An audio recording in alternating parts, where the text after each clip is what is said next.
जय श्री कृष्णा मित्रों, आप सुन रहे हैं डॉक्टर शैलजा श्रीवास्तव की लिखी कहानी साथी। तो मित्रों, चैनल को लाइक कीजिए और सब्सक्राइब भी। अब आगे। आरवी और मेघा कॉलेज पहुंची। कॉलेज गेट पर ही उन्हें विराट दिख गया है। आरवी। विराट दौड़कर आया और आरवी को हक करना चाहा, पर आरवी ने हाथ आगे कर दिया। मेघा के चेहरे पर हल्की मुस्कान आई, जिसे देख विराट बुरी तरह से चिढ़ गया। हेलो मेघा, विराट बोला। हेलो, मेघा बोली। अच्छा आरवी, मैं जाती हूँ, मेघा बोली और जल्दी से निकल गई। विराट ने गहरी नजर से आरवी को देखा। कल तुम नहीं आई थी ना, तो बिल्कुल भी अच्छा नहीं लग रहा था। कॉलेज बहुत ही बोरिंग था, विराट बोला। लेकिन तुम्हारा तो इतना बड़ा फ्रेंड सर्कल है ना, फिर क्यों बोर हुए? आरवी आगे बढ़ते हुए बोली। है तो, पर तुम मेरी बेस्ट फ्रेंड हो, विराट आरवी के आगे पीछे फुदकते हुए बोले जा रहा था। आरवी ने एक नज़र विराट को देखा और फिर क्लास के अंदर चली गई। विराट भी साथ हाउस के साथ बैठ गया। विराट का ध्यान आरवी पर था और आरवी का ध्यान टीचर और लेक्चर पर, क्योंकि स्टडी टाइम पर सिर्फ स्टडी आरवी का फंडा है। क्लासेस के बाद एक फ्री पीरियड थे तो आरवी कैंटीन की तरफ बढ़ गई। 1 ब्लैक कॉफी, आरवी ने ऑर्डर दिया और बैठकर फोन में गेम खेलने लगी। 1 coffee with extra sugar and milk. तभी विराट आरवी के पास बैठते हुए बोला, तुम्हारे जैसी खूबसूरत और स्वीट लड़की ब्लैक कॉफी कैसे पी सकती है? विराट बोला तो आरवी ने उसे घूरकर देखा और वापस फोन में घुस गई। ये लड़की भी ना, इतना एटीट्यूड लाती कहाँ से है? विराट मन ही मन बोला। तभी मेघा का मैसेज आया कि वो किसी काम के लिए जा रही है। ये मेघा भी ना, आरवी मन ही मन बोली। क्या आरवी, मैं यहाँ बैठा हूँ और तुम इस फोन के लगी हुई हो? विराट बोला और आरवी के हाथ से फोन ले लिया। विराट प्लीज मेरा फोन दो, आरवी उठकर बोली। विराट ने हाथ ऊंचा कर लिया।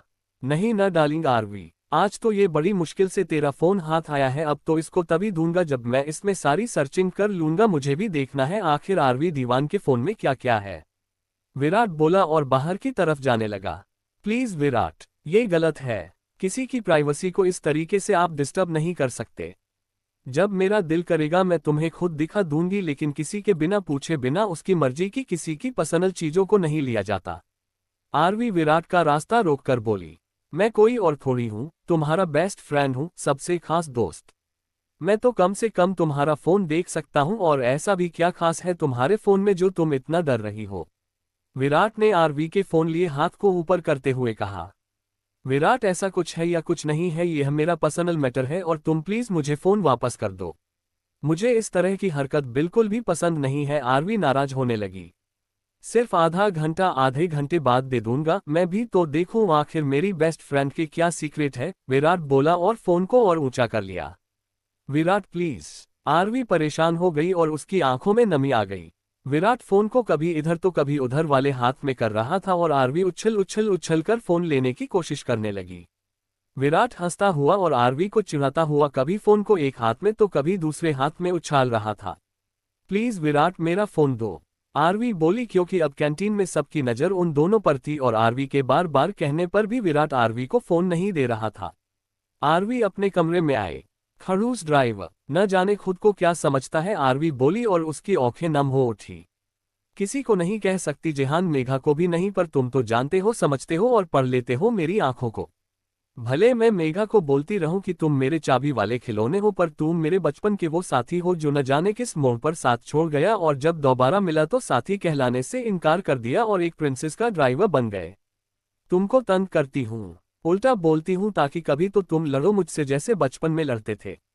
तुमको साथ लेकर चलती हूँ, पर अब तुम पीछे रहना चाहते हो, साथ नहीं। साथी थे तुम मेरे, फिर क्यों छोड़कर निकल गए? कुछ सालों की दूरियां थी और रास्ते ही बदल गए। हम आज भी खड़े हैं साथी उसी मोड़ पर।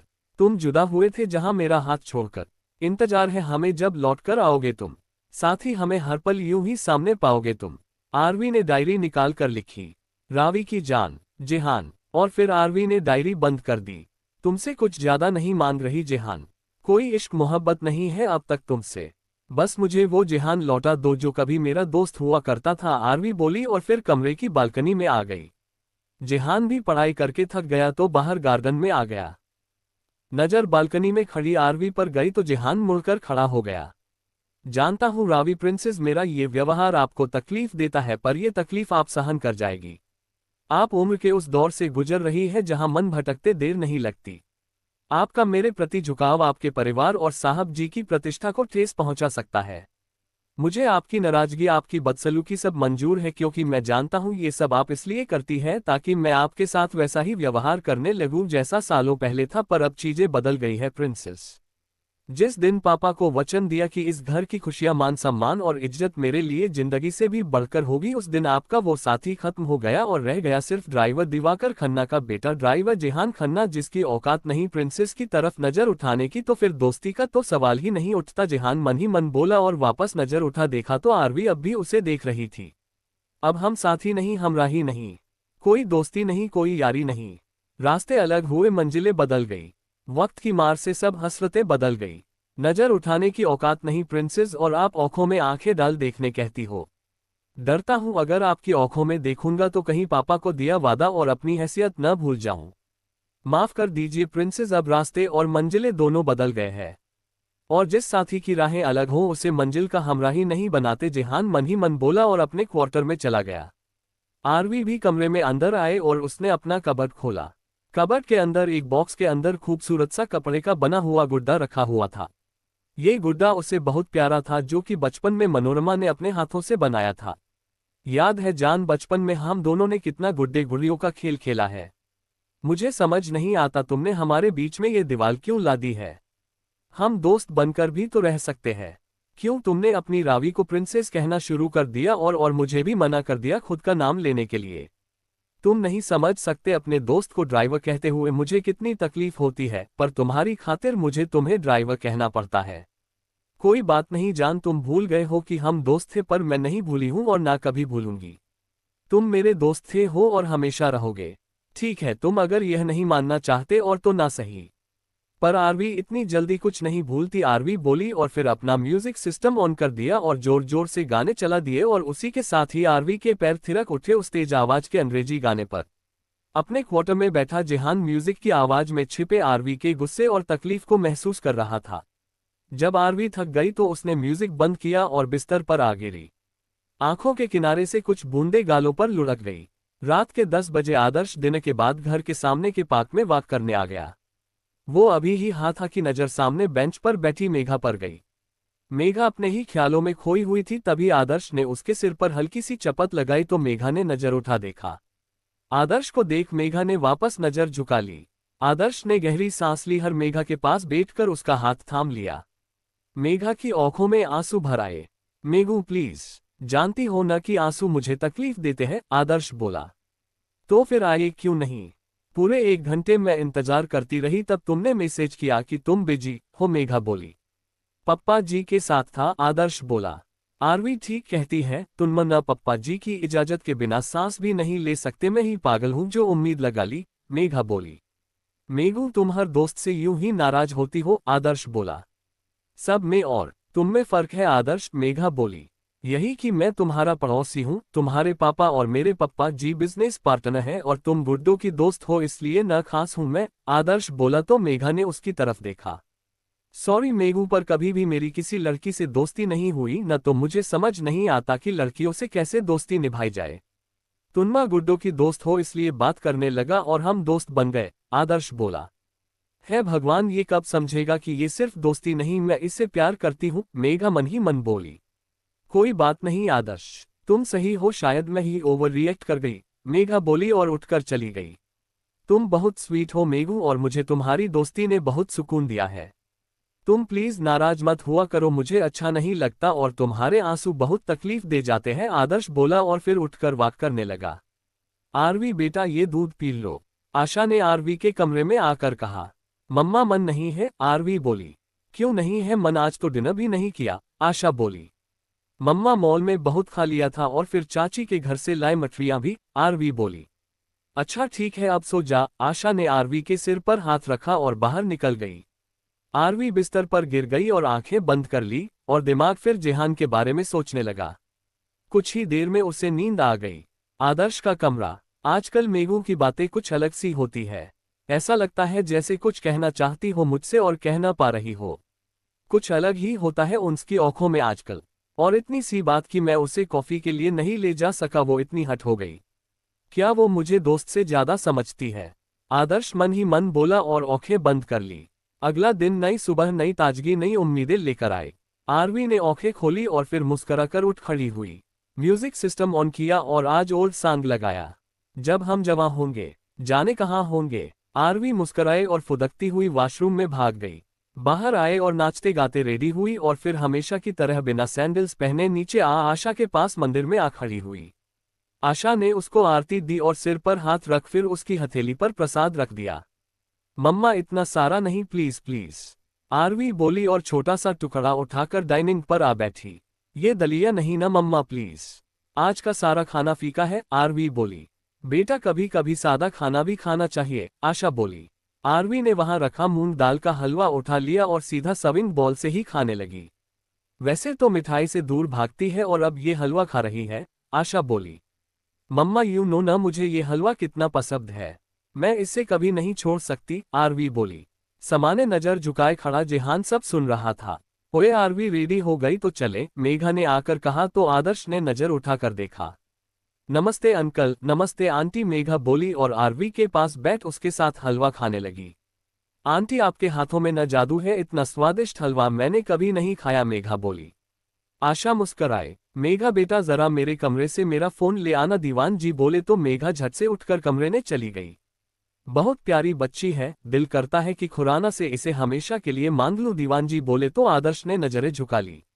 आदर्श की धड़कन एकदम से तेज हो गई और मेघा का व्यवहार और उसके लिए पजेसिव होना उसके दिमाग में घूम गया। तो वही आरवी की आंखें दीवान साहब की बातें सुनकर फैल गई।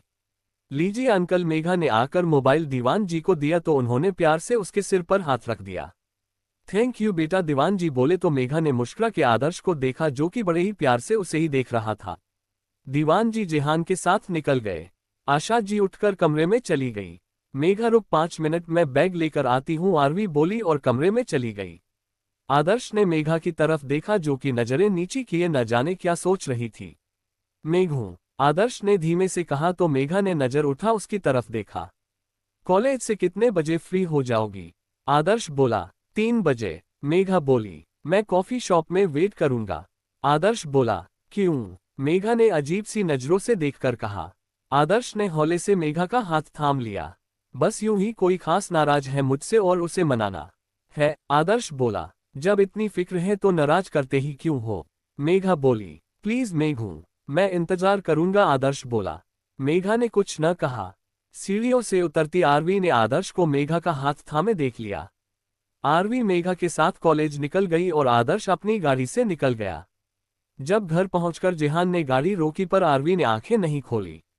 कितनी सुकून की नींद सो रही है रावी, दिल तो करता है कि इसको बस यूं ही देखता रहूं, जेहान मन ही मन बोला। कुछ पल आरवी के भोले चेहरे को देख जेहान ने नजर हटा ली। घर आ गया है प्रिंसेस, आप घर जाए, मुझे दीवान साहब को लेने जाना है, जेहान ने कहा तो आरवी ने एक नजर उसकी तरफ देखा। क्या हुआ, गाड़ी क्यों रोक दी? आरवी नींद में अलसाई सी बोली। प्रिंसेस आपका घर आ गया है, जेहान ने कहा और गाड़ी से बाहर आरवी के लिए दरवाजा खोला। आरवी ने एक नजर जेहान को देखा और फिर अपना बैग लेकर घर के अंदर चली गई। जेहान ने जाती हुई आरवी को देखा और गहरी सांस ली, फिर ड्राइविंग सीट पर बैठकर गाड़ी वापस से दीवान साहब के ऑफिस की तरफ मोड़ दी। गार्डन में खड़ी आशा जेहान और आरवी को देख रही थी। दिवाकर, तुम्हारे बेटे के संस्कार बहुत ऊंचे हैं जानती हूं मैं, इसलिए आरवी की तरफ से निश्चिंत हूं, वरना दोनों जिस उम्र में है कभी भी बहक सकते हैं, लेकिन मुझे जेहान पर आरवी से भी ज्यादा भरोसा है, आशा बोली और अंदर आ गई। जेहान की गाड़ी ऑफिस की तरफ जा रही थी और कानों में आरवी की कई बातें गूंज रही थी। वो दोस्त बनाने लायक है या नहीं, इससे क्या फर्क पड़ता है ड्राइवर। जो दोस्त बनाने लायक था और जो सच्चा साथी था उसने तो दोस्ती भी तोड़ दी और साथ ही छोड़ दिया।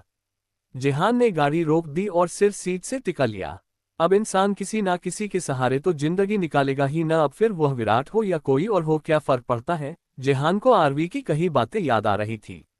मैं जानता हूं रावी कि तुम्हें मेरा व्यवहार और मेरा दोस्ती तोड़ देना तकलीफ देता है, पर मैं अपनी परिस्थितियों के आगे मजबूर हूं।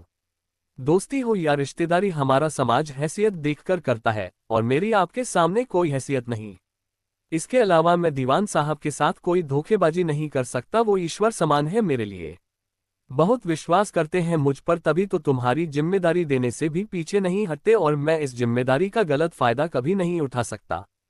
हाँ, तुम्हारी सुरक्षा करना और तुम्हारा ध्यान रखना भी मेरी जिम्मेदारी है, वह मैं हमेशा रखूंगा। पर दोस्ती शायद कभी न हो पाए, लेकिन तुम्हारी सुरक्षा के लिए अब हरदम हूं मैं। और वो लड़का विराट ठीक नहीं लगा मुझे, इसलिए अब तुम्हारा विशेष ध्यान रखना होगा। बस मन में उम्मीद है कि शायद कभी मेरी औकात इतनी होगी कि मैं तुम्हारे सामने आकर गर्दन सीधी करके अपने दिल की बातें कह सकूं। लेकिन उसमें अभी बहुत समय है। और फिर भी आखिर मैं कहलाऊंगा तो एक ड्राइवर का बेटा ही ना, जेहान खुद से बोला और फिर गाड़ी की स्पीड तेज कर दी। जेहान ऑफिस पहुंचा और गाड़ी पार्किंग में खड़ी करके दीवान साहब के केबिन के तरफ चल दिया। दीवान साहब के केबिन के बाहर पड़ी कुर्सी पर जेहान बैठ गया और बैग से किताब निकाल पढ़ने लगा, क्योंकि अभी ऑफिस खत्म होने में समय था। जेहान, अंदर आ जाओ। तभी दीवान साहब आपकी आवाज आई तो जेहान उठकर अंदर आ गया। जी साहब, जेहान बोला, अभी मुझे टाइम लगेगा बेटा, तब तक तुम अंदर वाले रूम में बैठकर अपनी पढ़ाई कर लो, दीवान साहब ने कहा। मैं गाड़ी में बैठकर पढ़ लूंगा साहब, जेहान बोला। नहीं, गाड़ी में जरूरत नहीं है, वहां गर्मी भी है और बेवजह ही परेशान होंगे। अंदर वाले रूम में बैठकर पढ़ाई करो, जब मैं फ्री होऊंगा तो तुम्हें बता दूंगा, दीवान जी बोले। जी साहब, जेहान बोला और कंधे पर अपना बैग लटकाए हुए दीवान साहब के केबिन के अंदर बने उनके पर्सनल कमरे में चला गया। ये रूम दीवान साहब के केबिन से अटैच था और अच्छा लग्जरियस रूम था, जिसमें एस बड़ी ई के साथ साथ आरामदायक सोफे, एक छोटा फ्रिज और अटैच वॉशरूम था। दीवान साहब काम से थकान होने पर अक्सर यहाँ पर रेस्ट करते थे और वह जेहान को भी अक्सर इसी कमरे में पढ़ने के लिए भेज देते थे।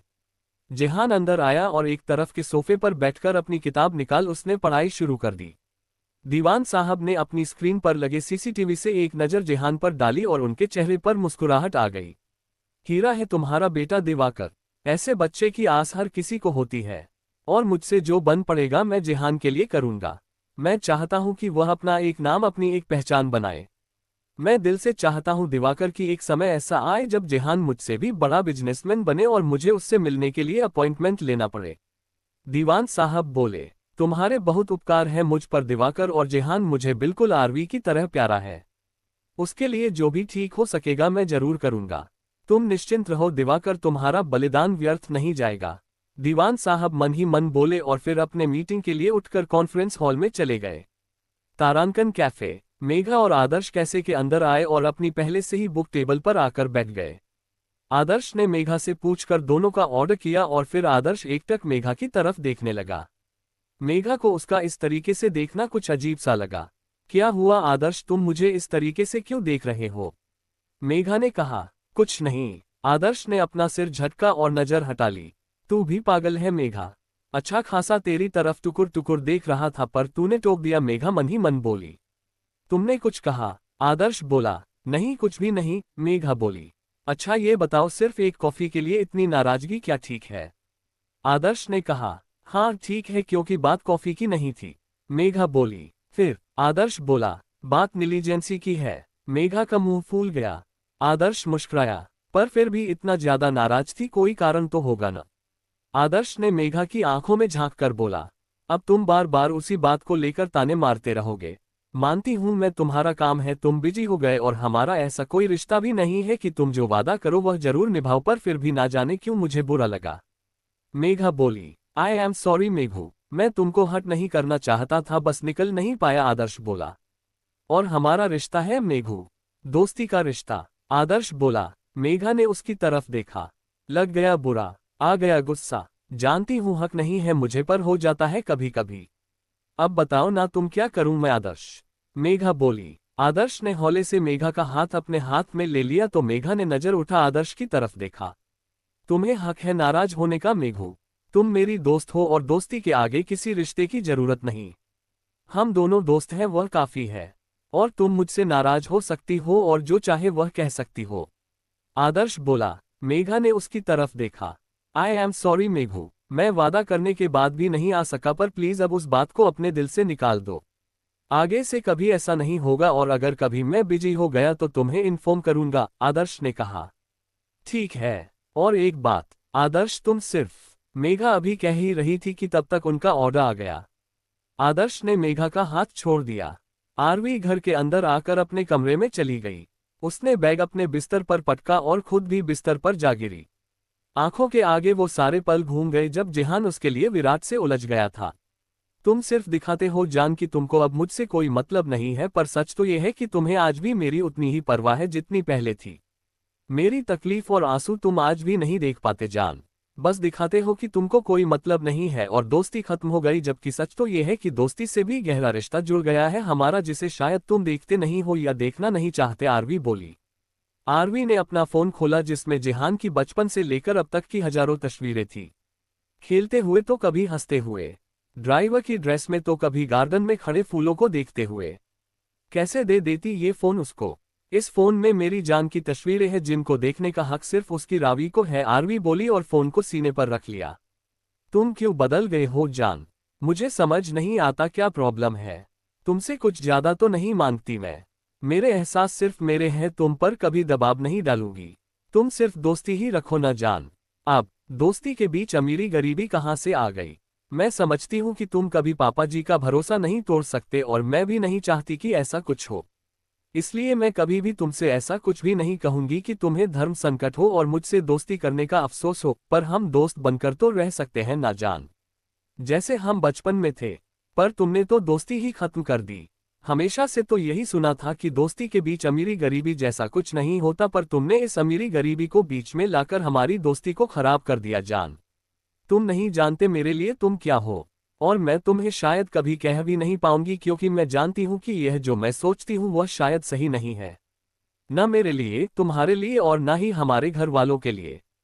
पर क्या कर सकते हैं, दिल पर और दिल के एहसासों पर किसी का जोर नहीं होता। यह न जाने कब किस पल क्या सोचने लग जाए। पर तुमने मुझे भी कस्मों में बांध दिया है और खुद भी न जाने क्यों कौन सी बेड़ियों को अपने पैरों में जकड़ लिया है जो तुम्हें मुझसे दूर बहुत दुख लिए जा रही है, आरवी खुद से ही बोली और फिर उठकर कपड़े ले वॉशरूम में चली गई। शॉवर के बाद उसे ठीक लगा और वह रेडी होकर नीचे आई, तब तक आशा ने मेड से कहकर आरवी के लिए चॉकलेट मिल्क शेक बनवा दिया था। आरवी बेटा तुम्हारा फेवरेट चॉकलेट शेक। आशा बोली। Thank you mummy ji, Aarvi बोली और सोफे पर बैठ रिमोट से चैनल बदलने लगी। और आज मेघा नहीं आई थी साथ? तुम जिहान के साथ आए? आशा बोली। हाँ मम्मी, आज मेघा कॉलेज से कुछ काम से जल्दी निकल गई थी तो भैया ने ड्राइवर को बोल दिया था मुझे पिक करने के लिए। आरवी बोली। आदर्श को कैसे पता चला कि तू अकेले आने वाली है? तूने उसको फोन करके कहा था क्या? आशा बोली। ओह मम्मी मम्मी, अब तुम तो सीबीआई की इंक्वायरी बिठाने लगी। आरवी बोली क्योंकि वो आशा को आदर्श और मेघा के बारे में नहीं बताना चाहती थी। आशा कमरे में चली गई और आरवी टीवी पर मूवी देखने लगी। जिहान दीवान जी के केबिन में बैठे अपनी पढ़ाई करता रहा और उसे समय का पता ही नहीं चला। 2 घंटे निकल चुके थे कि तभी दीवान जी ने कमरे का दरवाजा खोला। जिहान एक झटके से उठ खड़ा हुआ। इतना घबरा क्यों जाते हो बेटा? मैंने तुम्हें कभी इस तरीके से नहीं देखा कि तुम मेरे ड्राइवर हो। बस मजबूरी के कारण तुम्हें ये काम करना पड़ रहा है और मैं भी जानता हूं कि तुम खुददार हो, यूं मेरी मदद नहीं लेना चाहते थे, इसलिए मैंने तुम्हें ये काम दिया। और तुम मेरे सामने इस तरीके से व्यवहार मत किया करो जैसे कि। कहते कहते दीवान साहब रुक गए। जिहान ने नजर झुका ली पर कोई जवाब नहीं दिया। चलो घर चलने का टाइम हो गया है और मैं फ्री हो गया हूं, दीवान साहब बोले और वापस अपने केबिन में आ गए। जिहान ने अपनी बुक्स बैग में रखी और वह बाहर निकलकर आया और फिर भी दीवान जी को लेकर घर के लिए निकल दिया। मेघा और आदर्श ने अपनी कॉफी और स्नैक्स खत्म किए और फिर आदर्श ने घड़ी देखी। शाम के 5 बजे बज गए थे। चलो मेघू, अब घर चलने का समय हो गया है, आदर्श ने कहा और उठ खड़ा हुआ। जैसे ही आगे बढ़ने को हुआ कि मेघा ने एकदम से उसका हाथ पकड़ लिया। आदर्श ने पलटकर देखा। थैंक यू आदर्श, मेघा बोली। आदर्श मुस्कुराया और मेघा के बालों को सहलाया और आगे बढ़ गया। उसके पीछे पीछे चेहरे पर हल्की मुस्कुराहट लेकर मेघा भी बाहर निकल गई। दोनों ने पार्किंग से अपनी अपनी गाड़ी ली और फिर अपने अपने घर के लिए निकल दिए। अपने कमरे की बालकनी में खड़ी आरवी मेन गेट की तरफ ही देख रही थी, जहां से आदर्श की गाड़ी अंदर आई। ठीक उसी समय मेघा की गाड़ी मेघा के घर के अंदर गई और आरवी के चेहरे पर मुस्कुराहट आ गई। मैं तुम दोनों के लिए बहुत खुश हूं मेघा और भैया। भगवान करे तुम दोनों को तुम्हारी मंजिल जरूर मिले और कोई भी रुकावट ना आए। और अगर कभी कोई रुकावट आती है तो मैं जो हूं, मैं तुम लोगों को साथ कभी कुछ गलत नहीं होने दूंगी। आरवी मन ही मन बोली और तभी घर के मेन गेट से दीवान जी की गाड़ी भी अंदर आए। आरवी जो कि जाने के लिए मुड़ गई थी, वहीं पर रुक गई। गाड़ी से जिहान बाहर आया और उसने दीवान साहब के लिए दरवाजा खोला। दीवान जी गाड़ी से निकलकर घर के अंदर चले गए। जेहान ने गाड़ी को सही तरीके से पार्क किया और एक नज़र आरवी देखा जो कि बालकनी में खड़ी उसे ही देख रही थी। जेहान ने तुरंत आरवी से नजरें हटा ली और अपने सर्वेंट क्वार्टर में चला गया। आरवी की आंखों में हल्की सी नमी आई जिसे उसने तुरंत छुपा लिया और अपने कमरे में आ गई। तो मित्रों, अगला भाग जल्दी ही